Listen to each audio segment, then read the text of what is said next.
Hi, this is Dr. Mark Sehl from the YouTube channel Therapy for the Heart. It's nice to be back. Today I'm going to talk about regrets. And I located this article on the internet by Bonnie Ware about who worked with the dying. And she interviewed them and asked them what were the regrets of their life. One stuck in my mind. I wish I had the courage to live a life true to myself, not the life others expected of me.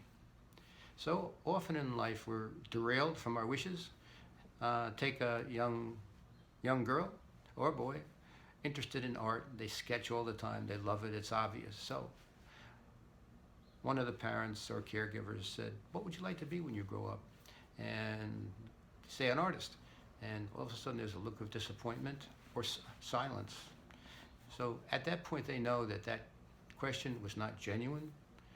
It was a lie. And the person didn't really want that answer. They wanted an answer that meet their expectations. So the boy or girl might say, well, maybe a doctor or a lawyer, and all of a sudden the parents will light up, and be all happy. But that if that's repetitive down their life, then they express themselves in terms of their wishes and real, genuine, authentic feelings, and they get that same kind of response.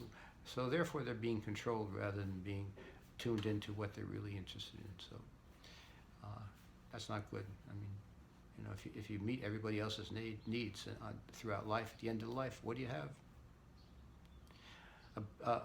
An extreme example of this is the Black Swan, that movie, which Natalie Portman played.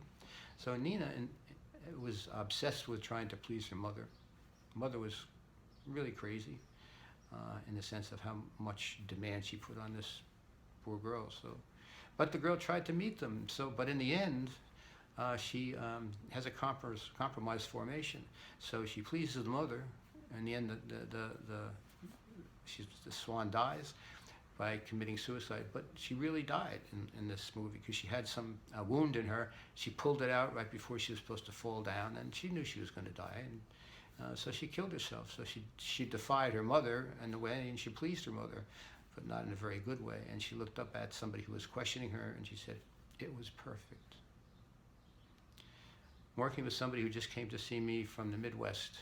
Now, New York is an exciting, overwhelming place, and she was living in an apartment that was about 10 times smaller than she had in the Midwest. And I know what it's like to come to New York. I tried to run away at 12 years old to come here on my bike. So I did get here. Eventually, I got my dream. But she was really overwhelmed, and she got a job in finance. She hated it, and she didn't.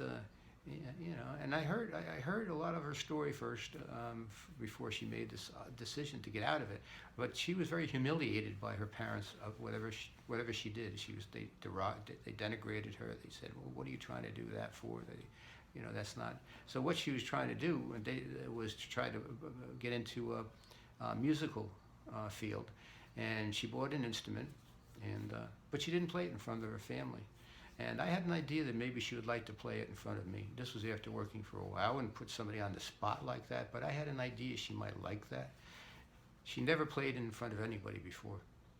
So she said yes, she would like to. So she brought the instrument in, and we played. She played it, and I say we played it because I was enjoying as much as she did. So, and enjoying her happiness. So she got out of the field of finance. She bussed tables, and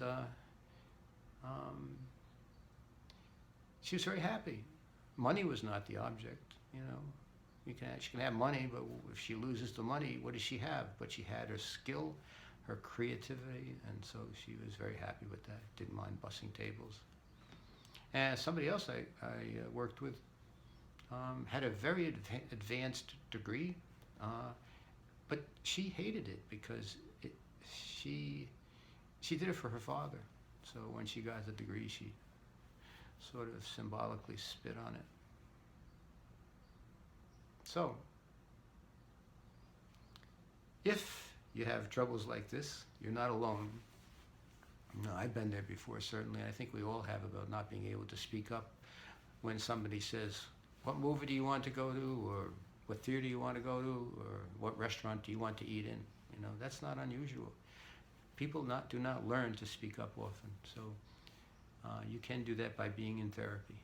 Often people can't ask for a raise because they're afraid the boss is going to be angry. Well, you know, if he is, it's also, you have an inner voice that says you're not worth it anyway, like this girl did with the music. So she had that voice, critical.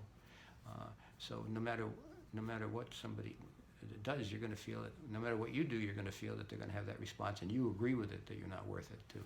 So that's something that also that you can work on therapy. You can build up your confidence in yourself and be more successful. So I want to thank you for listening to me. It's nice to be here. Thanks for listening, and please like the talk if you can, and just push a button. And also, you can make a comment on my videos by getting a Gmail account. That's pretty easy to do if you don't have one. And I'll respond to comments. I just got one a while ago from somebody who had made one a few months ago. And it was very interesting. Comments are very interesting and provocative, thoughtful. So I like to respond to them, and they're thought-provoking. So you can make comments, and I will get back to you.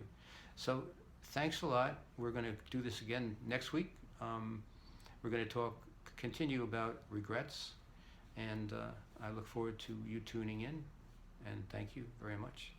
So this is Dr. Mark Sehl for the YouTube channel, Therapy for the Heart. You can reach me at 212-228-3467 or at marksehl@gmail.com. That's marksehl@gmail.com.